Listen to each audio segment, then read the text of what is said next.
Hey guys, I'm Randy. And I'm Daniel. We're two lifelong friends and musicians, but when we're not playing gigs, we like to talk games. And today on the Gaming Gig podcast, we're talking about live service games, and apparently they're shutting down.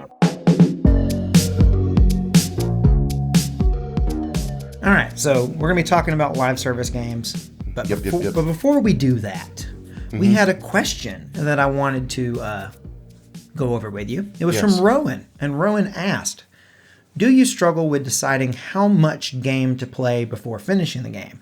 Like, do you feel inclined to do side missions in the fear of missing out or being under-leveled at the end? I know exactly how to answer this for me. Okay. I am way more inclined to do more side missions towards the beginning of a game. Because if it's a really big, meaty game, like Witcher 3 is what I'm thinking of right now. I started off The Witcher and I was doing all the side quests. I was doing it all. And now I'm 45, 46 hours in, and I'm eventually I want to finish this game. So I'm at this point, I'm kind of trying to mainline the main line. That's why it's called the main line. Yeah.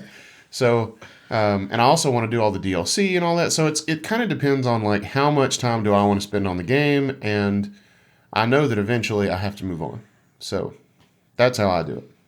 So that's your method. Yeah, and I don't really have fear of missing out because not many games have side quests that are as engaging as The Witcher. Right. And I know that. To address the fear of being under-leveled at the end of a game, I've never ran across that really that I can think of. Mm-mm. I've played games where you get at a certain point and you realize that in order to progress, you're going to have to pay into some sort of ecosystem. Mm-hmm. And those are the worst games. That's the worst. That's the only time I've ever run across that. I've run across games where it says you need to be at a certain level to do things. Yeah. And either I have just done what I needed to be at that level, or I've just disregarded it. And in the times that I've disregarded it, I've never felt like I was extremely under-leveled. I kind of think that those things where they tell you what level that you need to be, I kind of think that they're either just guides or lies just in general. Maybe that's for best experience, but... Yeah, in The Witcher, they have that system where they'll have a skull next to their name if you're not supposed to try to fight them yet. And I don't give a crap if I see a skull, and I just murk everybody. Mm-hmm. So, But, yeah. To each his own. Yeah, but in terms of, the first thing about struggling to decide how much game to play before finishing the game, I don't worry too much about side stuff. I typically just go through the main quests of games. I tend to do that. And if I'm really enjoying it, I'll do some side quests. But I really just do the main things in most games. And that's because I want to play a lot of games. So I just try to minimize the amount of time I'm playing it, even if I really enjoy it. But if I'm enjoying it a lot, I'll do side quests. But I play a game until the credits roll generally, and then I stop. Yeah, so that's how you decide when to stop playing. When the credits roll. I don't ever stop early. Yeah. When I was younger, playing Fallout and things like that, I would play multiple playthroughs of the game, and I would pretty much by the end have done damn near everything. But that was a different time. A different time. Had less responsibilities. A different era. A different era of Daniel. A different Daniel, for sure. All right, so what do you think about all this live service stuff that's been going on this week in terms of there's been tons of announcements that a lot of live service games are being shut down. This week it just seemed like there were a bunch, but it's been recent that we've seen a lot of these live service games announcing that they're shutting down. Just looking over the list, I don't see a ton that I really care about. I think Apex Legends is probably cool. We played it a little bit. We might like it if we tried it again, but this is Apex Legends Mobile. And I don't really care about Apex Legends Mobile. I did play it a couple times, and it's cool. Yeah, it launched less than a year ago, and it's already announced that it's shutting down. It's definitely cool. It's a great mobile game. It surprises me a little bit. But as long as they're not shutting down Fortnite, I'm Gucci. Yeah. So to go over this, I did have a list here of, this is not everything, but these are the ones that I was aware of. Mm-hmm. And yes, Apex Legends Mobile is closing down or stopping. Mm-hmm. Battlefield Mobile is being stopped, and it was just in development. But I thought that was crazy because you figure Battlefield, that sounds kind of cool. But it's not just all about mobile games, although there are a lot of live service mobile games. And honestly, Battlefield Mobile never had a chance against COD Mobile. Let's be real. COD Mobile is also great. That's a good But it one. will eventually die as well. Yeah. But, like console games, like Knockout City. Oh, no, not Knockout City. Well, I mean, I never tried it. It looked interesting, It but did.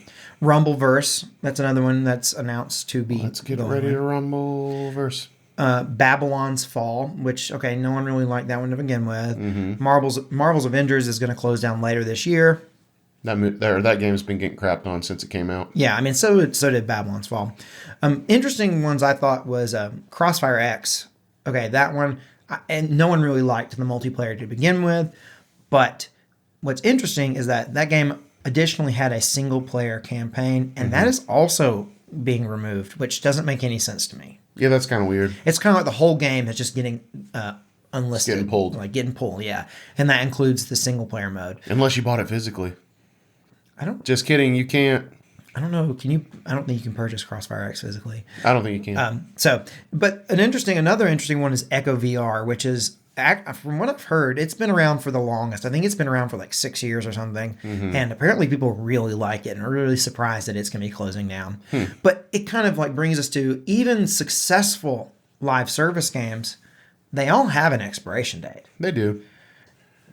And it's like, But when is that? Like for the mega successful ones, like, I mean, what are we looking at here? Like, how long is Fortnite going to be around? okay, so like that's a great question, I think. How long is something like Fortnite? I think Fortnite is probably the shining example of the live service game. That seems to be what everyone's trying to have. Everyone wants to have their own Fortnite. Oh, yeah. Which is leading to a lot of saturation. But let's take Fortnite.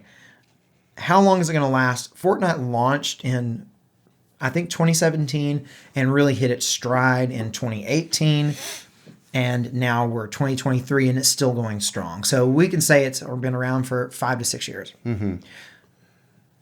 And it's hugely popular. Yeah. Still, like, hugely. But if you told me that Fortnite in another 5 to 6 years was still going to be around, I would believe you. But if you also said in 5 to 6 years Fortnite will be shut down, I would also believe that. Yeah, I guess. Like it's eventually. It's just hard to say. I mean, it's like it's so popular. Right. I mean, like I think that there are games, live service games, that are doing it better than others. And I think Fortnite is probably the best example of the live service done well. Yes. They figured out a way to monetize it. They provide continuous content, and they update, they balance the game like basically weekly. Yeah. I mean, they maintain that thing. And as we talk about this, I think Fortnite will come up over and over and over. But so right now, everyone is trying to have a slice of the Fortnite pie, and because of that, it's just like very saturated. We keep seeing all these new live service games come out, and the problem is that live service games, in order to be successful, you can really only have your players playing like that one live service game. You have to ask your players to like really dedicate themselves to your game. Yeah, yeah. Not they don't want you splitting your time. No. I mean, we've done it, but we're also maybe not like the target demographic for Fortnite. Let's be honest. I think that you just about can't. You pretty much have to have the people who are playing your game. They have to be really dedicated to it in order for it to be successful, like really successful. Oh yeah, yeah, I agree. And Fortnite's done that by I think just kind of leaning into the cringe. It's like, what's the next crazy crossover we can get? Like somebody's gonna love it, right? But they have these live service games have to have people coming back over and over and over. That's the only way they're going to be successful. But because of that, it means that they have to have an expiration date because you just can't support them forever. Like, I mean, I guess you could. Like I guess there could be a scenario in which forever Fortnite's being updated. Well, we don't know. It's like we haven't ever had a game like that. You're right. We don't really know. We've had games that required like online connections to play with friends, but they were always propped up by a single player mode that worked offline, and Fortnite is a rare beast. Well, I mean, it's not anymore, but to be like, I mean, I would make the argument it is, but I mean, there's a lot of imitators, but a lot of imitators for sure. For sure. But I think most of these live service games struggle to keep players engaged for a meaningful amount of time, which they have to do. For sure. I mean, like, because say something like, okay, we play, the ones that we're involved with are Sea of Thieves and Fortnite. And there's a huge difference between the two in terms of like how well they do keeping players engaged. Huge. Like Sea of Thieves tries, but They want us to think they do. yeah, they try, but it's so much slower. Yeah. Like Fortnite almost has daily updates. Yeah. Almost daily. I mean, the item shop is updated daily. But yeah, I mean, they have at least weekly, it feels like, balance updates. And, It's got to be more than they're taking weapons out, they're, nerfing them, buffing them, whatever, putting them back in. I mean, it's constant. I'd say at least every week there's new weapons to try out or old weapons that they brought back. Or, Yeah. they cycle things in and out. And they're constantly doing that. And then the item shop, I think, is something that they do really well in that they constantly have new skins in and people get excited about them. Oh, yeah. I mean, whereas you look at Sea of Thieves, well, they'll tell you, okay, we're going to add this update. We're going to add it in 9 weeks. So you play the game for 9 weeks. You're talking on the Discord. You're excited. 9 weeks comes about. Well, it gets delayed. It's going to come out in 4 more weeks. So the anticipation builds for 4 more weeks, and they drop it, and it's bugged. And then they say, well, we're going to fix this. And then you don't hear from them for 3 weeks. And then finally, maybe they fix it. They tweak it in some way. And then about 6 months later, it works. Yeah. If I mean, I know that maybe I'm exaggerating. I know I'm prone to do that, but not much. doesn't feel like it. Yeah. So, I mean, like, it's tough. But the question I have now is like, okay, in the future, or not even in the future, what if we should just accept the fact that maybe some of these games only have a year shelf life, and they're okay with that. Like, they're okay with just being there for a year, making what money they can make within a year, and then they pump out another one and then try to do it again. Mm-hmm. Is it that we're just not hip with the times and we should be cool with that? Or are we like... No, I think we're hipper with the times than we give ourselves credit for, to be honest with you. Because it seems weird to me that a game would, in less than a year, be shutting down. No, that's not their goal, man. Okay. No way. No, I'm not saying it's their goal, but maybe I'm saying maybe they're okay with it. I mean, they might have had, whoever funded them, they might have said, like, try this, we'll give you a year. Mm-hmm. They may have known it could be a loss. I don't know. Yeah. It's like they're just throwing crap at the wall trying to be Fortnite. That's what it feels like. Yeah. So, what about PlayStation? Okay, like, PlayStation is known for their single-player games. That's what they're known for. But they have kind of dipped their toe into the live service thing. One of the things that comes up, or that I've tried, is Destruction All-Stars. I got on there, and I tried to get in a match, and it took so long to get a match that I gave up and just turned the game off.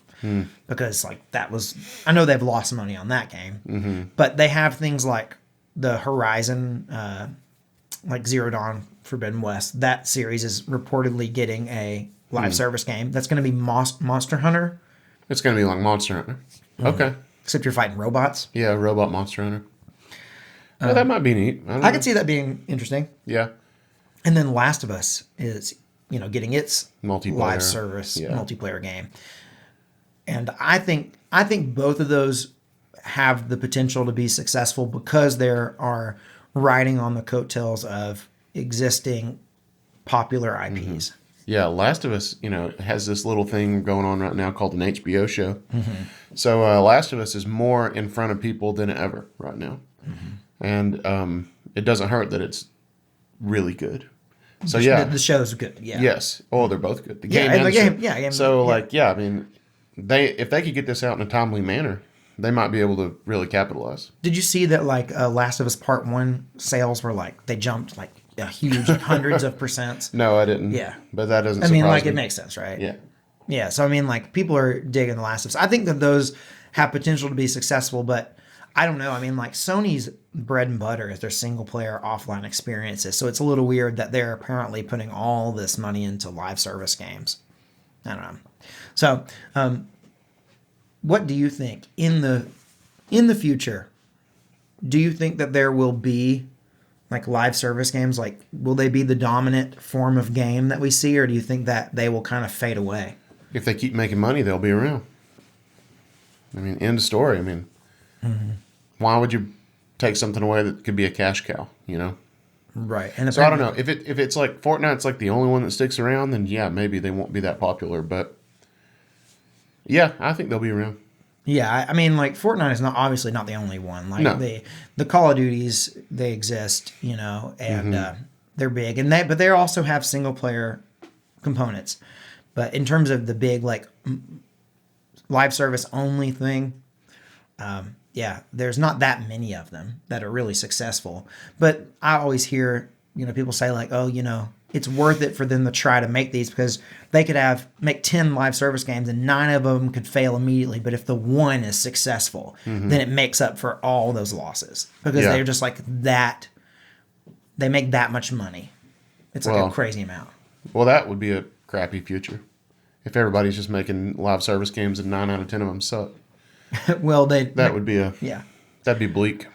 I don't know. Are people getting wise? Maybe. You know, you hear like Nintendo is they were dabbling in the mobile market, and all those mobile games are live service games. And apparently they're kind of pulling back a little bit and saying, maybe not. Yeah, because they didn't make good games. They just made like crappy little cash grab versions of games that were good. Nintendo, I was excited for Nintendo's mobile games, and they just disappointed me. Well, I think that Nintendo, I could see a future in which, and I've said this many times on the podcast before, but I think that both Mario Kart, Smash Bros., I think that the next version of those will be a live service version of those games. I think it just kind of makes sense. It does. And I don't care. If it's good, whatever, I'll play it. Right. I just think that both of those series kind of make sense as a live service game. I don't know. Yeah. But I mean, they do. We'll see. We'll see. It's hard for me to not think of Battle Royale when I think of a live service. But well, I mean, that's just you're so Fortnite, like that's your main thing. You know?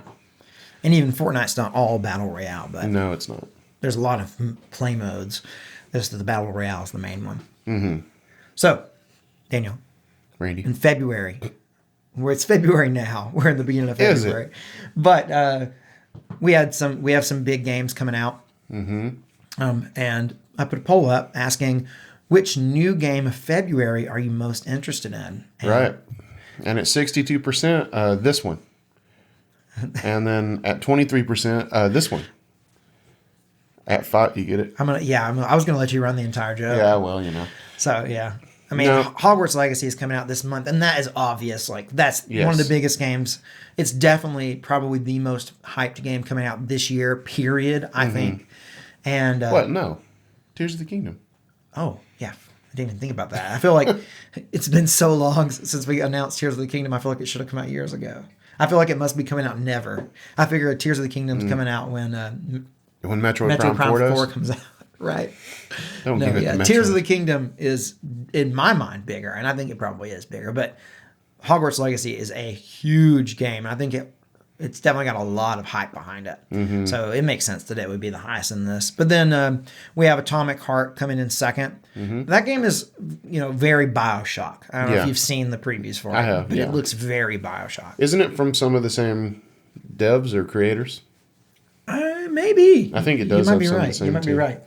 And then we also at 5% have Wild Hearts. And at 9%, Octopath Traveler 2. Do you know anything about Wild Hearts? No. It's kind of like to me, looking at the previews, it looks like a Monster Hunter clone. It looks good. I think I have seen that, yes. But it looks like a Monster Hunter clone. I mean, it looks, and in fact, I think it looks better. I don't really love the way Monster Hunter looks. I think Wild Hearts looks better than Monster Hunter, but I don't like Monster Hunter, so I'm not interested. Yes, I have seen Wild Hearts, and it does look cool. Yeah. Yeah, I didn't remember the name. It looks cooler than Monster Hunter. I played Monster Hunter Rise, and I just wasn't a big fan. I know people love Monster Hunter Rise. It was not for me. It was not my game. And then Octopath Traveler 2, 9%. A lot of people excited about that. Yeah. I mean, talk about saturated. I mean, Square is really hitting us with these HD 2D remakes. Or HD 2D styled games. I mean, they're not all remakes. That's not well, you're thinking of... I was thinking of Lava Love. Yeah. Which I loved. Oh, yeah. Octopath will probably be a great, just traditional JRPG. Did you play the first one? Yeah. I didn't play all of it, but I played a lot of it. And it's just not my thing. JRPGs like that, just... Yeah, I'm a little I'm a little It's got to be like strategy oriented for me, like a Fire Emblem for me to get into it. I don't know. I mean, Alive was weird but it was strategy. It was like very much kind of a weird strategy combat thing. Yeah, Like, but it had had the a lot of grid based. it had a lot of other like gimmicks going for it that made me really like it. Yeah. So on this, we had comments, and Guy, thank you for commenting again. Guy said, "Dang, sad to see Wild Hearts at the bottom. It looked like one of the best Monster Hunter contenders we've seen in a while, and it looks gorgeous.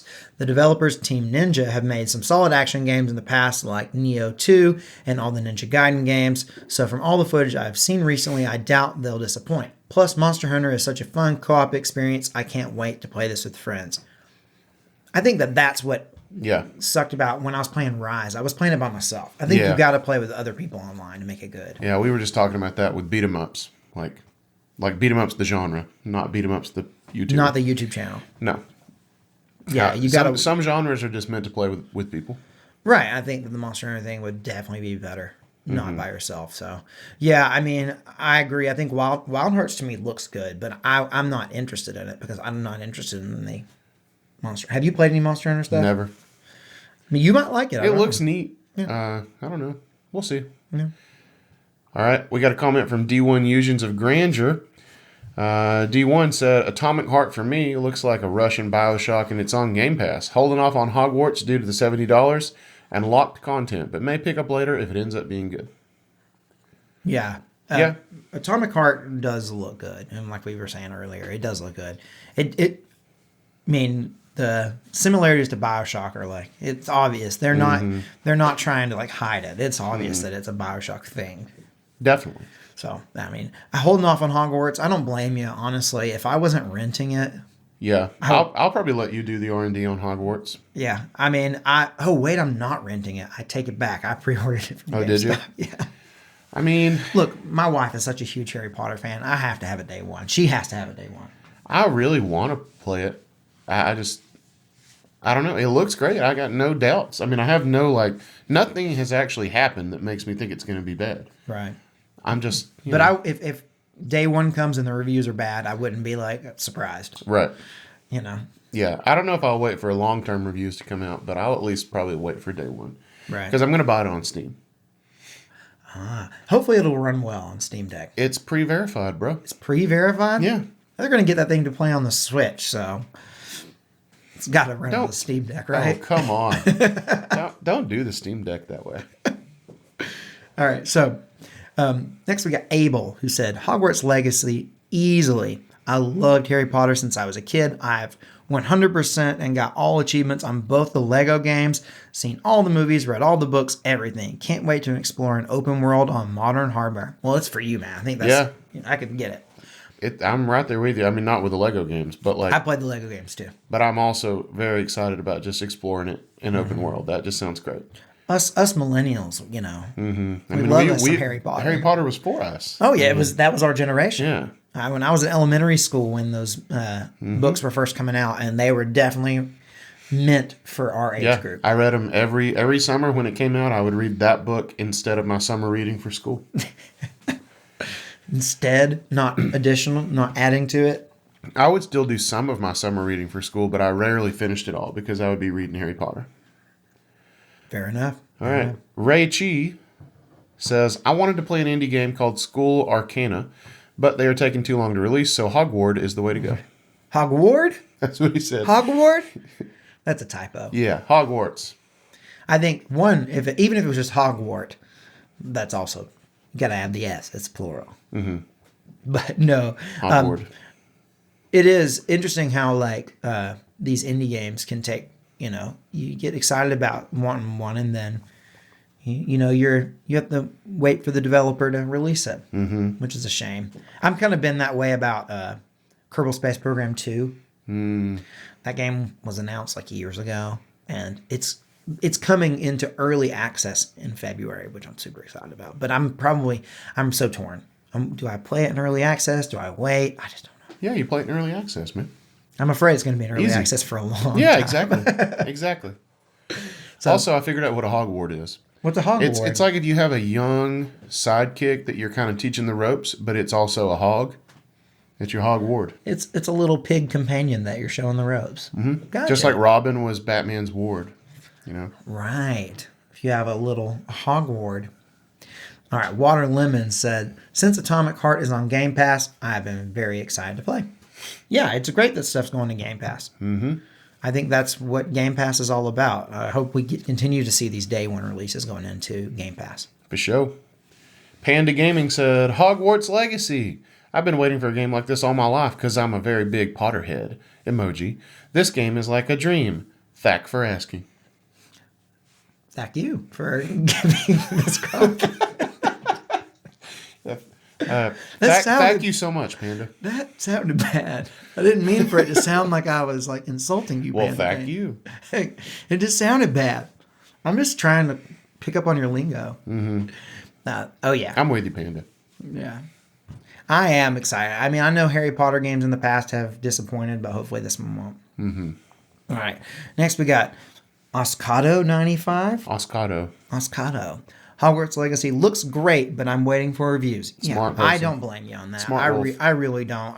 I probably would, but I've already committed to buying it. So I've got a neighbor who's going to do my R&D for me. So yeah. All right. Oh, Kyle Price. Kyle Price said, Atomic Heart is another Bioshock, but a Russian version. Its intense gameplay is what this year of new games needs. Hogwarts Legacy looks like it can get boring real easily after a while. Well, if you're not into Harry Potter and you're more into like a Russian Bioshock, I feel you. Yeah, I mean, I think they both look good. Yeah, I agree. I don't know. I mean, like, we've seen honestly, we've seen more gameplay of Hogwarts Legacy than I expected to, which makes me think that they're not trying to hide stuff, which is what happens when a game's bad. They don't want reviews going out. They don't want anyone to play the game. They don't want to show the game. It's not like that. They want to just build the hype, and that's it. But they're actually showing it, so I don't know. Did you see that guy Avada Kedavra, that troll? No, I don't think I did. I did. Maybe, I don't know. I don't remember that. There's so many great Avada Kedavra memes about Hogwarts Legacy going around, too. It's like, as soon as I turn on Hogwarts Legacy and open the door to Hogwarts, and it's like, Avada Kedavra! I know I'm going to be murking people. You murk them when your Avada Kedavra says bam, bam, Are you going to try to be an edgy evil wizard? I can't be anything but edgy and evil. Yeah, I'm definitely going to be an edgy evil wizard. No, I'm not going to. I'm going to be straight-laced, man. Not me. Straight-laced, perfect student. I'm going to turn on that game and just go to class every day. I'm going to create like headcanon that like I'm Voldemort's hero. Okay. I don't know if the game's going to let you do that. Headcanon. Just, Create my own backstory, Yeah. Next, we got both Victor Kmintz and also Porygon Q both said Kirby. Oh, Return to Dreamland. Yeah, Return to Dreamland Deluxe. Yeah. There was a number of people. I couldn't get all the comments for this one because there were so many comments on this poll, guys. Thank you for commenting. But I couldn't grab them all. But Kirby. I'll play that. That one looks... Those Kirby side scrollers are tight. Yeah. The old ones. I'm super excited about that. Yeah. Well, like there's the one bad one. But really it's just the one bad one. Star Allies? Is that what Yeah. you're talking about? And I don't even know that it's that bad. It just wasn't that good. Yeah. I don't know. I'm very excited about that. I still want to play Amazing Mirror one day. I think that game could be really cool. Ooh, and Potato. Potato said KSP too. Well. So, I'm also super excited about it. But you know what? I think that the game, like Hogwarts Legacy, I think is my most hyped game. Mm-hmm. But besides Hogwarts Legacy, the thing I'm most hyped about in February is that the PlayStation VR 2 drops in February, which I'm super excited about. So like Horizon Call of the Mountain, those and the other games. But I am just very excited about getting new gaming tech in my hands, Yeah. Super excited about it. All right. What about you? What game are you most excited about? Hogwarts Legacy. Okay. Clearly, I want my Hog Ward. You want your little pig that you can show the ropes to. I want my little pig. Yeah, exactly. My little piggy. All right. What games have you been playing this week, Daniel? Well, I'm still playing Witcher 3 Wild Hunt for Dale. Uh-huh. I put about 2 or 3 hours in Cyberpunk 2077, which I really liked, but I think I am going to kind of put it back on the back burner because I need to finish The Witcher. And I'm also playing Dead Space, the remake. And that game is awesome. And as a matter of fact, I even got a little spooked the first time I played it, as you know. Got a little scared. Is it scary? Yeah, it's a little scary. It's like, it's a dark environment and, you're trying to light it up with your flashlight and then all of a sudden you've got these crazy aliens coming at you and you got to chop them up.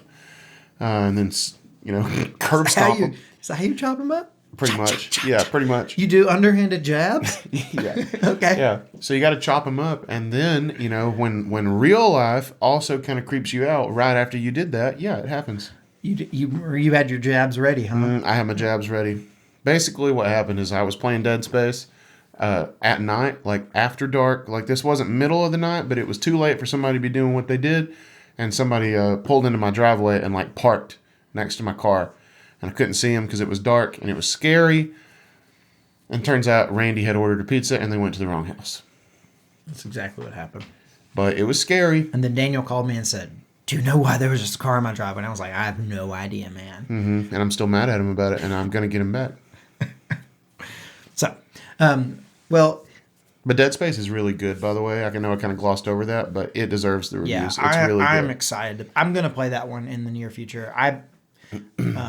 Stupidly, one of the stupidest things I could have done. Preach. This, I use GameFly, and one of the things to GameFly is you can do a thing called Game Lock. Yep. And that is where you can have a future release game. You can have it guaranteed to have it at release. Yeah. And two games that came out at the around the same time was Dead Space and Forspoken. Mm-hmm. And the stupidest thing I possibly could do, I chose to game lock Forspoken. I can't believe you didn't choose the survival horror game. It was so dumb. You love those games. It was so dumb. Honestly, I was thinking like Forspoken at the time that I game locked it. Mm-hmm. It had some hype building and it looked, I was like, you know what, I'll play it and review it for the channel. Oh gosh. I could see through that game. I could see through it from the beginning. It was not good. No, it didn't look very, good. very bad. Some things looked cool about it. Yeah. And I don't know. They bamboozled me, Daniel. Sometimes really crappy cars can have some really nice looking paint, but if you look into the interior, you'll see all the jank. Yeah. I don't know what I'm trying to say. I just got lucky, but I didn't think Forspoken was going to be good, and I ended up being right. Yeah. Well, Dead Space, speaking of Dead Space, I have been playing a Dead Space-like game, yes. which is the Callisto Protocol. Yes. Now, I've heard mixed things about Callisto Protocol. Some people like it. Some people don't like it. Mm-hmm. I can say that I'm a number of hours into it now, and it is good. It really is good. It looks phenomenal. There are some things about the combat that I'm not in love with, but overall, I do think it is good. I really do. Good. And I think that if you're interested in it and you think you might like it, don't let the 50-50 split of people kind of turn you away from it. Because I think if you think you're going to like it, you probably will. Because I was very much on the fence about it, and I've ended up enjoying it. Nice. And I've also been continuing to play a Plague Tale Innocence. No, not Innocence. I wrote down a Plague Tale Innocence here, but Requiem. I'm playing Requiem right now. I wrote down the wrong game. But so good. So good. I'm getting towards the tail end. I reckon by the time we record the podcast next week, I'll have finished that game. Mm-hmm.